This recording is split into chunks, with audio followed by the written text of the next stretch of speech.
Morning students, आज हम start करते हैं चैप्टर 4।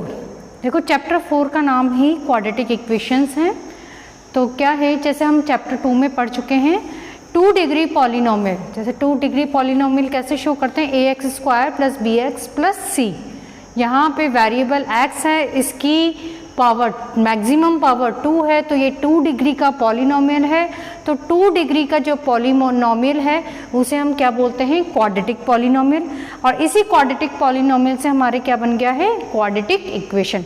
तो क्वाड्रेटिक इक्वेशन का स्टैंडर्ड फॉर्म, इसको स्टैंडर्ड फॉर्म में भी ऐसे लिखेंगे, ax² + bx + c = 0। यहाँ पे a, b, c क्या है, रियल नंबर्स हैं। a क्या है, x² का कॉफिशिएंट, b क्या होगा, x का कॉफिशिएंट, एंड c क्या है, कांस्टेंट टर्म। इसी अकॉर्डिंग हमें हर चीज़ में ध्यान रखना है कि a क्या होगा, x² का कॉफिशिएंट, b क्या है, x का कॉफिशिएंट, c क्या है, कांस्टेंट टर्म। तो हमारे क्वाड्रेटिक इक्वेशन का जो स्टैंडर्ड फॉर्म है वो क्या हो गया, ax² + bx + c = 0। अब बात आती है इसके सॉल्यूशंस की। सॉल्यूशंस हम निकालेंगे तो सॉल्यूशंस के यहाँ हमारे 3 मेथड दिए हुए हैं, factorisation method, completing square method and quadratic formula से। ठीक है, अब सॉल्यूशन क्या है, सॉल्यूशन करने से क्या होगा, x की वैल्यूज निकलेंगी, है ना। सॉल्यूशन का मतलब क्या है कि जो वेरिएबल x है, जो हम वेरिएबल x है उसकी वैल्यूज फाइंड आउट करनी है, यानी उसकी वैल्यूज क्या निकलेंगी, वो ही सॉल्यूशन होगा। लेकिन यहाँ पे x की पावर 2 है, या यूं कहे कि ये 2 डिग्री का पॉलिनोमियल है, इसलिए x की वैल्यूज भी 2 निकलेंगी, है ना। x की वैल्यू कितनी निकलेंगी, 2। यानी हम इनका जो सॉल्यूशन करेंगे इन तीनों में से किसी भी मेथड से, तो x की 2 वैल्यूज निकलेंगी और उन दोनों वैल्यूज को हम क्या बोलते हैं, रूट्स। क्या बोलते हैं, रूट्स। ठीक है, तो हमारे पास रूट्स फाइंड आउट करने के 3 मेथड हम सीखेंगे। फैक्टराइजेशन मेथड का यूज़ हम 4.2 एक्सरसाइज में करेंगे। Completing square and quadratic formula का मेथड हम 4.3 में यूज़ करेंगे। तो हम आगे के एक्सरसाइज में सीखेंगे कि कैसे हम रूट्स निकालेंगे। अब हम स्टार्ट करते हैं एक्सरसाइज 4.1 का क्वेश्चन नंबर 1 क्वेश्चन। देखो क्वेश्चन नंबर 1 में क्या दिया हुआ है, check the followings are whether quadratic equations or not। ठीक है, तो मतलब क्वेश्चन नंबर 1 में हमें चेक करना है कि जो प्रॉब्लम्स हमें दी हुई है, क्वेश्चंस हमें दिए हैं, वो क्वाड्रेटिक इक्वेशंस हैं या नहीं। तो इसका फर्स्ट क्वेश्चन देखती हूँ मैं, क्या दिया हुआ है, x + 1² = 2x - 3। तो देखो इसको हम कैसे पता करेंगे कि क्वाड्रेटिक इक्वेशंस हैं या नहीं। तो इसके लिए हम इसको थोड़ा सा अरेंज करेंगे, और अरेंज करके किस फॉर्म में लाएंगे, स्टैंडर्ड फॉर्म में। जो क्वाड्रेटिक इक्वेशंस का जो स्टैंडर्ड फॉर्म है उस फॉर्म में लाने की उसको ट्राई करेंगे। तो देखो मैंने इसको सॉल्व किया है। ये क्या दिया हुआ, x + 1 का होल स्क्वायर, तो इसको मैंने एक्सपेंड किया, तो क्या होगा, x² + 2x + 1। ठीक है, ये किससे खुलेगा, किससे ओपन होगा, a + b का होल स्क्वायर। a + b का होल स्क्वायर से a² + 2ab + b² से मैंने इसको एक्सपेंड कर लिया, एंड ये 2 को मल्टीप्लाई कर दिया, 2x - 6। अब देखो इधर वाली टर्म्स को मैं उधर ट्रांसफर कर लिया, इक्वल टू के उधर, तो ये 2x - 2x और -6 क्या उधर जाकर क्या हो जाएगा, +6। वापस इसको देखते हैं, तो देखो 2x से 2x कैंसिल, क्या बचा अब, x² + 6 + 1 क्या हो गया, 7। तो ये क्या हो गया, x² + 7 = 0।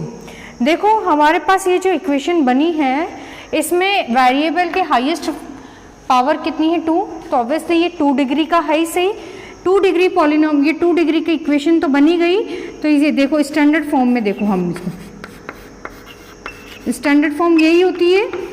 अब यहाँ पे ये वाली टर्म है, ये वाली नहीं है और ये वाली है, तो इसका मतलब a की वैल्यू तो कितनी होगी, 1, ये वाली नहीं है, तो b = 0 एंड c = 7। ठीक है, तो देखो जब ये हाईएस्ट पावर वेरिएबल की 2 यहाँ आ रही है, तो इसका मतलब ये क्वाड्रेटिक इक्वेशन है।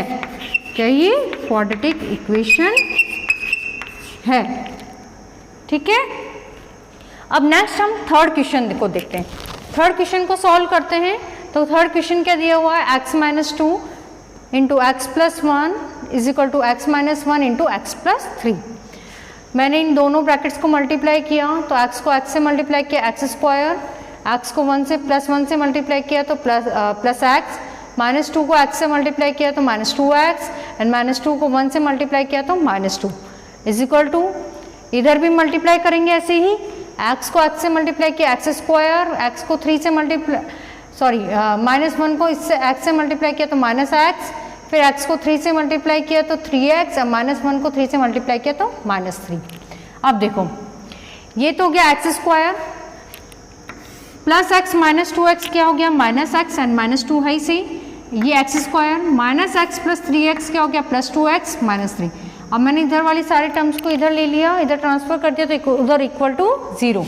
तो देखो इधर ट्रांसफर करते ही ये क्या हो गया -x स्क्वायर -2x प्लस 3। अब x स्क्वायर से x स्क्वायर कैंसिल, ये क्या हो गया -x एंड -2x तो क्या हो गया -3x एंड -2 और +3 क्या हो गया प्लस का 1। तो हमारे पास ये इक्वेशन क्या आ गई -3x + 1। अब देखो इसमें वेरिएबल की हाईएस्ट पावर 1 है इसलिए क्वाड्रेटिक इक्वेशन नहीं है।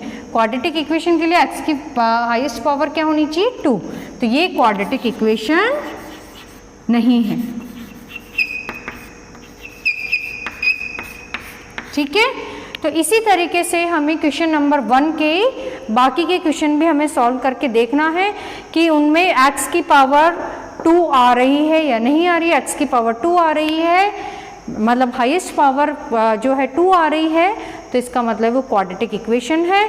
इस तरह से हम इसके जो कोफिशिएंट है इसकी वैल्यू भी अपन निकाल सकते हैं। ठीक है, अब हम स्टार्ट करते हैं एक्सरसाइज 4.1 का क्वेश्चन नंबर 2। क्वेश्चन नंबर 2 में क्या कहा है, represent the following situations in the form of quadratic equations. यानी हमें सिचुएशंस दी हुई क्वेश्चंस के रूप में और उनको हमें क्वाड्रेटिक इक्वेशन के रूप में रिप्रेजेंट करना है। ठीक है, अब फर्स्ट क्वेश्चन देखते हैं, इसकी फर्स्ट सिचुएशन क्या है। फर्स्ट क्वेश्चन क्या दिया हुआ है, the area of rectangular plot is 528 metre square. तो मैंने पहले ये लिख लिया, एरिया ऑफ रेक्टेंगुलर प्लॉट क्या दिया हुआ है 528 metre square. The length of the plot is 1 more than twice its breadth। यानी जो प्लॉट की जो रेक्टेंगुलर प्लॉट है उसकी जो लेंथ और ब्रेड्थ का जो कॉम्बिनेशन दिया है वो क्या दिया है, length is 1 more than twice its breadth। जो लेंथ है उसकी ब्रेड्थ की ट्वाइस की 1 ज़्यादा है। तो एक बार बताओ, लेंथ और ब्रेड्थ में से मुझे किसी एक को अज्यूम करना पड़ेगा, तो मैं किसको अज्यूम करूँगी, ब्रेड्थ को। क्यों, क्योंकि लेंथ का जो इसने रिलेशन दिया है वो किससे दिया है, ब्रेड्थ से। अगर हम ब्रेड्थ को पहले x मान लेंगे तभी हम लेंथ बता सकते हैं। तो दोबारा एक बार देख लेते हैं, the length of the plot is 1 more than twice its breadth। यानी लेंथ का जो कॉम्बिनेशन लेंथ का जो रिलेशन दिया है किससे दिया है, ब्रेड्थ से। इसलिए हम ब्रेड्थ को तो क्या मान लेते हैं x। ठीक है, अब लेंथ क्या है, ब्रेड्थ के ट्वाइस की 1 more। तो पहले तो इसका ट्वाइस कर दें, इसका ट्वाइस कितना होगा 2x, इसका ट्वाइस कितना होगा, ब्रेड्थ का ट्वाइस 2x और उसमें 1 more का मतलब 1 ऐड कर देंगे। तो मैंने इसका ट्वाइस करके इसमें 1 ऐड कर दिया तो वही क्या हो गई लेंथ। ठीक है, तो ब्रेड्थ आ गई x और लेंथ क्या हो गई 2x + 1। अब यही चीज़ दी है हमें, तो we need to find the length and breadth of the plot. अब हमें ये 3 चीज़ें दी है, एरिया दिया है रेक्टेंगुलर प्लॉट का, लेंथ दी है और ब्रेड्थ दी है। तो हम जानते हैं जब एरिया दिया हुआ है तो एरिया कब बन निकलता है, L × B से क्या निकलता है, एरिया निकलता है। तो इसी के अकॉर्डिंग हम क्या बना लेंगे, सिचुएशन इसको इक्वेशन के रूप में अरेंज कर लेंगे। देखो कैसे, हमें सिर्फ एरिया दिया है, L दी है और B दी है, तो हमारे पास एक ही रिलेशन बनता है एरिया से, L × B = एरिया। ठीक है, एरिया का यही फॉर्मूला होता है, length × breadth. L × B = area लिख लिया। L हमने क्या मानी है 2x + 1 यानी 2x + 1 इंटू B क्या है x = एरिया क्या गिवन है 528 मीटर स्क्वायर। तो मैंने ऐसे लिख लिया 2x + 1 × x। अब ये दोनों मल्टीप्लाई है तो इसको मल्टीप्लाई कर देते हैं, x 2x से मल्टीप्लाई हुआ 2x² + 1 से मल्टीप्लाई हुआ तो +x = 528। अब मैं 5 to 8 को भी इधर ट्रांसफर कर देती हूँ, तो 2x² plus x minus 5 to 8 is equal to 0। इसको इधर ट्रांसफर करते हैं, इधर कुछ नहीं है तो इक्वल टू 0। तो अब ये देखो ये बन गई ना, जो सिचुएशन हमें दी थी उसको हमने लिखा और इसको सॉल्व किया आगे, तो ये हमारे क्या बन गई, क्वाड्रेटिक इक्वेशन। ठीक है, तो इस तरह से सिचुएशन को पढ़ के हमें क्या बनाना है, क्वाड्रेटिक इक्वेशन बनानी है। ठीक है, अब देखो second question, question number 2, the product of two consecutive positive integer is 306, we need to find the integers। अब क्वेश्चन नंबर 2 में क्या देखा है, हमें दो इंटीजर्स दिए हैं, कौन से, टू कंसेक्यूटिव इंटीजर्स हैं और उनका प्रोडक्ट कितना है, 306। तो सबसे पहले हम टू कंसेक्यूटिव इंटीजर्स को अज्यूम कर लेते हैं। देखो कंसेक्यूटिव इंटीजर्स क्या है, इंटीजर्स सब जानते हो, ये इंटीजर्स होते हैं। और इधर चलता हूँ इनफाइनाइट तक, इनफाइनाइट से -3 2 1 0 0 और इधर 1 2 3 इनफाइनाइट तक, ये सब क्या है, इंटीजर्स हैं। कंसेक्यूटिव इंटीजर्स मतलब दो लगातार एक के बाद दूसरा। तो मान लो ये 1 है तो 1 में 1 ऐड किया तो 2 आ गया, 2 में 1 ऐड किया तो 3 आ गया। तो अगर मैं कोई इंटीजर अगर x मान लेती हूँ तो अगला कंसेक्यूटिव इंटीजर्स कौन सा होगा, x प्लस 1, और पॉजिटिव मान ले हैं तो +1 करते करते ये आगे बढ़ता जाएगा। यानी कोई भी टू कंसेक्यूटिव इंटीजर्स क्या होंगे, अगर 1x होगा तो दूसरा क्या होगा, x प्लस 1। यहाँ से हम देख सकते हैं अगर हमने इंटीजर 1 लिया है तो अगला कौन सा होगा, 1 + 1 2। अगर हम 2 ले लेती हूँ तो 2 के बाद अगला कौन सा होगा, 2 + 1 3, यानी एक एक नंबर बढ़ रहा है। तो इसी तरीके से मैंने ये टू पॉजिटिव कंसेक्यूटिव इंटीजर्स क्या अज्यूम कर ली, एक तो x होगा तो दूसरा अपने आप ही क्या होगा, x प्लस 1। फिर इसने कहा कि इन दोनों का जो प्रोडक्ट है वो कितना होगा, 306। तो प्रोडक्ट है तो मैंने x और x प्लस 1 इन दोनों को क्या कर दिया, मल्टीप्लाई कर दिया। ठीक है, इन दोनों का मल्टीप्लिकेशन कितना आना चाहिए, 306। मल्टीप्लाई किया तो देखो ये x इन दोनों से मल्टीप्लाई होगा, x² plus x is equal to 306। 306 को भी इधर मैंने ट्रांसफर कर दिया तो x² plus x minus 306 is equal to 0। देखो ये भी क्या बन गई, क्वाड्रेटिक इक्वेशन बन गई है। अब देखो क्वेश्चन नंबर 2 का third question, Rohan's mother is 26 years older than him, the product of their ages in years 3 years from now will be 360, we would like to find Rohan's present age। तो पहली बात तो जो हमें फाइंड आउट करना है उसे ही हम अज्यूम करते हैं अधिकतर, हमें फाइंड की इसमें क्या करना है, रोहन प्रेजेंट एज। और देखो कॉम्बिनेशन भी इसी तरह, सिचुएशन भी इसी तरीके से दी है, Rohan's mother is 26 years older than him, यानी रोहन की जो मदर है वो उससे 26 years बड़ी है। तो पहले मुझे रोहन की ही एज को अज्यूम करना पड़ेगा, तभी मैं उसकी मदर की एज को डिस्क्राइब कर सकती हूँ। तो पहले रोहन की प्रेजेंट एज क्या मानते हैं, x, तो उसकी अपने आप मदर की जो प्रेजेंट एज वो क्या होगी, x प्लस 26। क्यों, क्योंकि इसमें क्वेश्चन में दिया हुआ है Rohan's mother is 26 years older, यानी रोहन की जो मदर है वो रोहन से कितनी बड़ी है, 26 years बड़ी है। इसमें 26 years को क्या करते हैं, ऐड। हमने रोहन की प्रेजेंट एज x एज्यूम कर ली है तो मदर की प्रेजेंट एज क्या हो जाएगी, x प्लस 26। फिर इसमें बात करी 3 years from now, यानी आज से 3 साल बाद। तो 3 साल बाद क्या होगा, रोहन की एज भी 3 years बड़ी हो जाएगी, तो मदर भी तो 3 years बड़ी होगी। तो दोनों की एजेस में प्रेजेंट एज में हम क्या कर देंगे, 3 को ऐड कर देंगे। कब, 3 years from now, आज से 3 साल बाद। तो 3 साल बाद रोहन की जो एज होगी वो क्या हो जाएगी, 3 साल ज्यादा, यानी x प्लस 3, और मदर की एज भी कितनी हो जाएगी, 3 साल ज्यादा। तो अभी कितनी है, x प्लस 26, तो 3 साल बाद कितनी होगी, x प्लस 26 में 3 और ऐड कर देंगे, तो ये क्या हो जाएगी, x प्लस 29। तो ये हो गई 3 years from now जो एजेस है रोहन और उसकी मदर की, वो एजेस दिया है।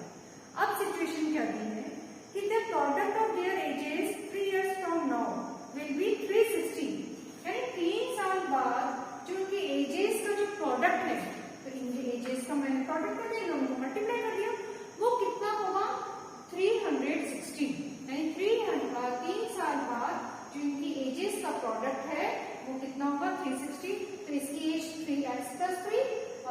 एच एक्स प्लस 29, इन दोनों को प्रोडक्ट किया, इन दोनों को मल्टीप्लाई किया, तो कितना आंसर आना चाहिए 316। तो देखो दोनों सिचुएशन को मैंने ऐसे ही कर लिया, दोनों को मल्टीप्लाई किया। अब क्या करना है, सॉल्व करेंगे आगे।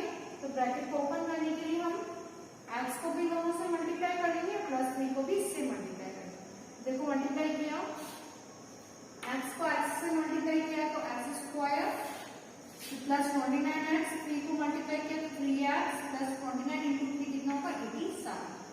अब एक्स स्क्वायर इन दोनों को ऐड किया तो कितना हो गया 32x प्लस 87, 360 को मैंने इधर ट्रांसफर कर लिया तो माइनस का 360। अब एक्स स्क्वायर प्लस 32x इन दोनों को माइनस किया तो माइनस का 270। तो हमारे पास इक्वेशन क्या बन गई, x square plus 32x minus 273 equal to 0। ठीक है, अब नेक्स्ट क्वेश्चन देखते हैं। नेक्स्ट क्वेश्चन नंबर 4, एक train travels a distance of 480 kilometre at a uniform speed. मैंने डिस्टेंस में आपकी लिखी है 480 kilometre. If the speed had been 8 kilometre per hour less that it would have taken 3 hours more to cover the same distance. We need to find the speed of the train. तो सबसे पहले हमें speed find करनी है, तो हम speed को ही क्या मान लेते हैं, एक्स अज्यूम कर लेते हैं, that speed of train is equal to x kilometre per. अब क्या कहा है क्वेश्चन में, देखो डिस्टेंस कितनी है 480, स्पीड कितनी है एक्स, तो टाइम कितना लगेगा। हम जानते हैं speed is equal to distance upon time होता है, तो टाइम इज इक्वल टू क्या होगा, डिस्टेंस अपॉन स्पीड। अगर इतनी डिस्टेंस कवर करनी है और ट्रेन की स्पीड एक्स है तो टाइम कितना लगेगा, डिस्टेंस अपॉन स्पीड से 480 अपॉन एक्स। ये हमारे पास क्या आ गया टाइम, कब, जब स्पीड कितनी है एक्स ही है। अब सिचुएशन देखो क्या है, if the speed had been 8 kilometre per hour less, अगर स्पीड 8 किलोमीटर पर आवर कम कर दो, तो अब जो सिचुएशन है उसपे स्पीड कितनी कर दी, एक्स 8 माइनस कर दी। क्या कहा है इसमें 8 किलोमीटर पर आवर लेस, तो मैंने जो स्पीड एक्स है उसमें से 8 माइनस कर दिया। अब ये स्पीड ट्रेन की स्पीड अब क्या होगी एक्स माइनस 8। ठीक है, 8 किलोमीटर पर आवर लेस करने का मतलब माइनस कर that it would have taken 3 hours more, उसको 3 घंटे ज्यादा लगते हैं more to cover the same distance. और डिस्टेंस क्या है, सेम ही है, डिस्टेंस तो वही है 480 किलोमीटर, स्पीड कम कर दी है 8 किलोमीटर पर आवर, लेकिन अब टाइम कितना लगा 3 आवर्स ज्यादा लगी है। तो पहले अगर स्पीड एक्स ही थी तब टाइम कितना लग रहा था 480 अपॉन एक्स, तो अब टाइम कितना लगेगा इस सिचुएशन में 3 आवर्स ज्यादा, यानी प्लस 3 हम इसके टाइम में करते हैं। यानी अब जो ट्रेन की स्पीड है वो एक्स माइनस 8 हो जाती है, डिस्टेंस सेम ही है 480 किलोमीटर है, तो टाइम क्या होगा पहले वाले टाइम से 3 आवर्स ज्यादा। तो हमने पहले टाइम कितना लग रहा था 480 अपॉन एक्स, इसमें 3 आवर्स को ऐड कर दिए तो प्लस 3 आवर्स। ठीक है, अब इसको वापस वैसे भी मान लेते हैं, इसको हमें अरेंज तो करना ही पड़ेगा। तो हमारे पास डिस्टेंस स्पीड का यही formula, speed is equal to distance upon time, तो मैं distance is equal to speed into time भी लिख सकती हूँ। तो डिस्टेंस तो कितनी है, देखो इस सिचुएशन के अकॉर्डिंग हम जमाएंगे, तो डिस्टेंस तो 480 है, 480 स्पीड कितनी एक्स माइनस 8 और टाइम कितना है 480 अपॉन एक्स प्लस 3। मैंने कुछ भी नहीं किया है, सिचुएशन के अकॉर्डिंग स्पीड लिख दी, डिस्टेंस लिख दिया और टाइम लिख दी, और हमने इसी फॉर्मूले distance equal to speed into time इसी में वैल्यू पुट कर दी। तो देखो डिस्टेंस 480 है, स्पीड x माइनस 8 है और इनटू टाइम कितना है 480 अपॉन एक्स प्लस 3, ब्रैकेट में लिख लिया इसको। अब हम इसको क्या कर लेंगे, आगे सॉल्व कर लेंगे। देखो सॉल्व करने के लिए ये दोनों ब्रैकेट में तो इसको मल्टीप्लाई करेंगे, x को 480 अपॉन एक्स से मल्टीप्लाई किया, माइनस 8 को भी 480 अपॉन एक्स से मल्टीप्लाई किया, फिर माइनस 8 फिर x को 3 से मल्टीप्लाई किया तो 3x, माइनस 8 को प्लस 3 से मल्टीप्लाई किया तो माइनस 24। आगे सॉल्व कर लेते हैं, ये तो 480, ये x से x कैंसिल हो गया तो यहाँ क्या बच गया 480, इसको इन दोनों को मल्टीप्लाई किया तो 3840 upon x plus 3x minus 24। देखो ये दोनों भी इक्वल टू, दोनों तरफ सेम है तो ये भी क्यों नहीं कैंसिल, यहाँ क्या हो जाएगा 0, यहाँ क्या बच गया minus 3840 upon x plus 3x minus 24। मैं यहाँ को क्या कर रही हूँ, एलसीएम एक्स ही ले रही हूँ, ठीक है। एलसीएम एक्स लिया तो -3840 plus 3x² minus 24x equal to 0 कर दिया। इसको थोड़ा उधर ऐसे अरेंज कर दिया। ये x को क्या चला जाएगा 0 में, तो हमारे पास क्या बचा यहाँ पे 3x² minus 24x minus 3840 equal to 0। अब मैंने स्पेसिफिक 3 कॉमन ले लिया तो क्या बचा यहाँ पे x² minus 8x minus 1280 equal to 0। ये 3 भी 0 में चला गया तो हमारे पास क्या बचा x² minus 8x minus 1280 equal to 0। तो हमारे पास क्वाड्रेटिक इक्वेशन क्या बन गई x² minus 8x minus 1280 equal to 0। ये हो गई हमारी एक्सरसाइज 4.1 कंप्लीट। अब आगे की वीडियो में आपको मैं एक्सरसाइज 4.2 पढ़ाऊंगी जिसमें फैक्टराइजेशन मेथड से ये जो हमने क्वाड्रेटिक इक्वेशंस बनाई है उनके सॉल्यूशंस बनाना हम सीखेंगे।